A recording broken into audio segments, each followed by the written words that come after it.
Présentez-moi 4 candidats, ou 5 ou 6.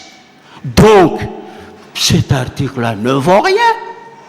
C'est ce que les Romains appelaient une cauda, venenum, le venin dans la queue, le conformement à tout abîmer. Alors, je prends ce qu'ils considèrent comme différence par rapport à l'accord de Kantchachi là-bas. Le Kabila renonce qu'il ne se représentera plus. Il n'y aura pas de révision constitutionnelle, pas de référendum. Mais vous êtes en train de rigoler ou pas? Parce que dans votre accord, vous reconnaissez, vous vous engagez de respecter la Constitution et les institutions de la République. Or, le Parlement est une institution constitutionnelle. Vous devez respecter le Parlement. Les prérogatives de faire des lois, c'est reconnu au Parlement. Mais au nom de quoi? Des arrangements particuliers entre privés peuvent déroger à ça.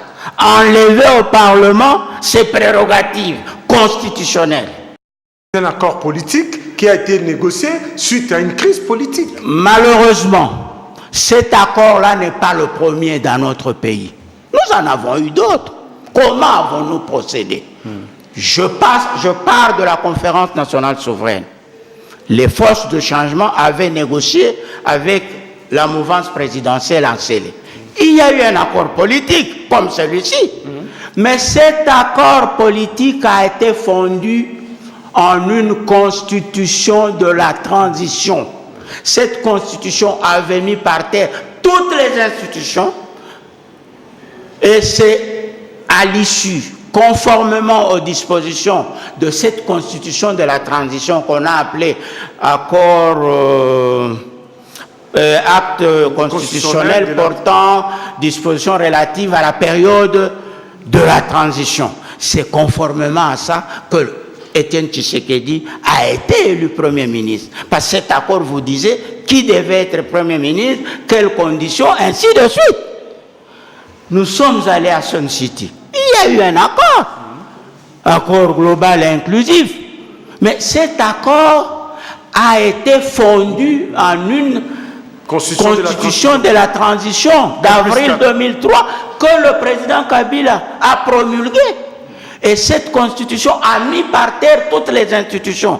Mais comment se fait-il que leur accord à eux est là, laisse intactes toutes les institutions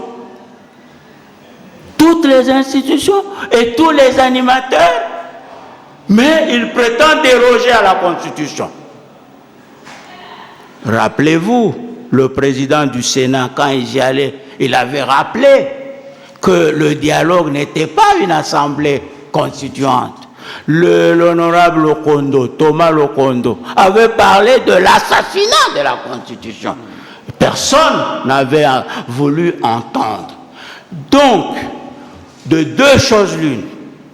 Ou bien, il y a eu un complot contre la nation, ou bien les gens ont eu l'argent et ils ont fait ce qu'ils ont fait. Alors, aujourd'hui, quelle différence faites-vous entre l'accord du 18 octobre, donc de Mongalema, de la cité de l'Union africaine, et l'accord de la Cinco? Il n'y a pas en fait de différence. Il y a juste une espèce de stratégie. Nos amis de la majorité, lorsqu'ils ont été à la cité de l'Union africaine, ils savaient très bien qu'il allait y avoir un problème d'inclusivité. Ils savaient très bien que ceux qui allaient venir allaient poser le problème de dire pas de révision, pas de ceci. Ils ont laissé ce point en suspens. Et les autres, quand ils sont arrivés, ils ont dit, oui, nous concédons. Ils concèdent tout en sachant que c'est des concessions qui ne change rien à la philosophie de départ. Mais du moins, il y a eu quand même l'inclusivité qui a manqué. Non. Qui a manqué Oui, au niveau... selon l'ordonnance présidentielle. L'accord de la CENCO a eu le mérite d'apporter l'inclusivité qui manquait. Il y a eu inclusivité selon l'esprit de l'ordonnance présidentielle. L'inclusivité selon l'accord cadre n'a rien à voir avec ce qu'ils disent là. Parce que l'accord cadre a été signé le 24 février 2013. À l'époque, le rassemblement n'existe pas. Le Front pour le respect de la Constitution n'existe pas. Et toutes les plateformes qui sont nées. Donc, pour l'accord cadre, l'inclusivité dont il est question n'a rien à voir avec le vrai dialogue qui doit venir. L'inclusivité, selon l'esprit de l'accord cadre, tient compte de 3 thèses auxquelles je fais allusion tout à l'heure. Voilà, le mérite, il faut bien l'avouer, le mérite de cet accord du centre interdiocésain, c'est d'avoir tout simplement désamorcé la bombe de 19 et 20 décembre. Mais maintenant, posez-vous la question. La bombe a été désamorcée au profit de qui? À vous de répondre.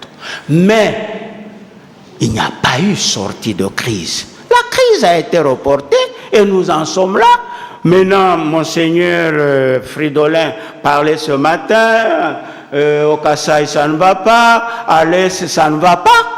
Donc, il n'y a pas eu sortie de crise. On a désamorcé la bombe des 19 et 20 décembre, mais la crise, il n'y a pas eu sortie de crise. Oui, mais il faut rappeler que c'est depuis le 28 janvier que les travaux au niveau de la CENCO a été bloqués et cela a été encore, je dirais, la machine était encore grippée avec la mort de Tshisekedi qui a mis toutes les machines en berne.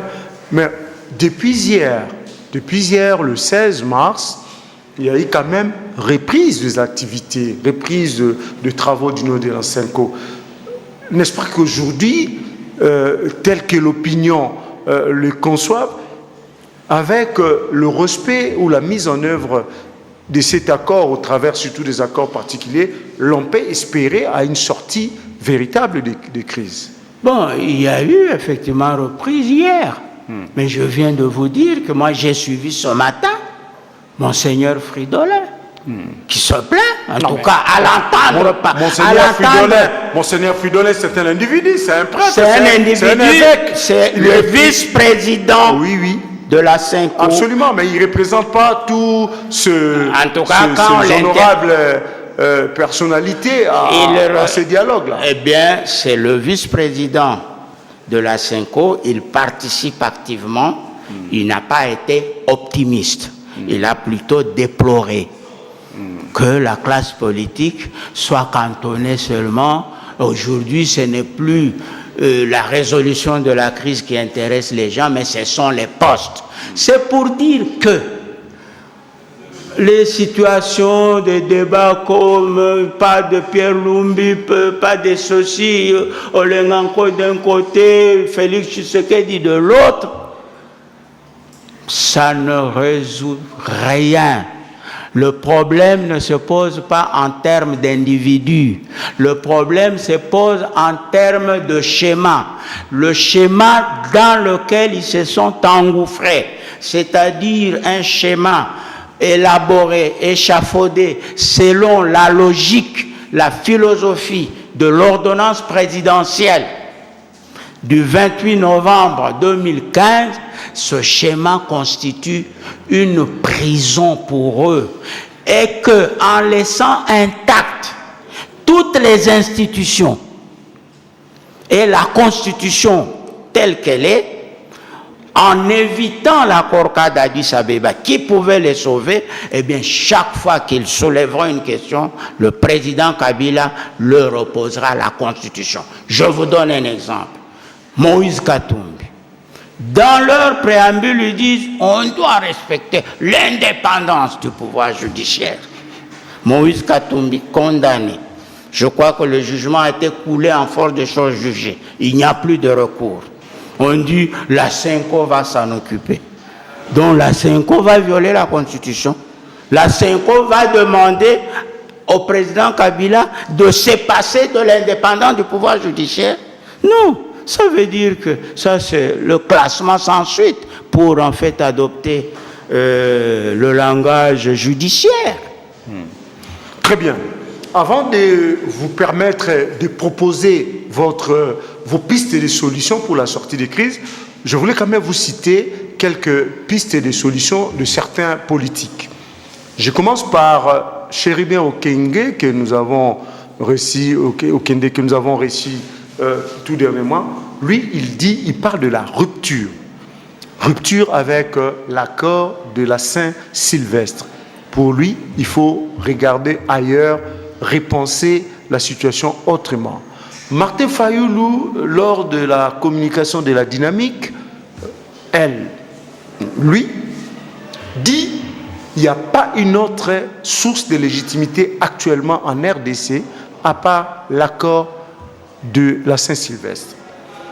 Les amis de FLNC, que dirige Kapend Eli Kanimbu, ancien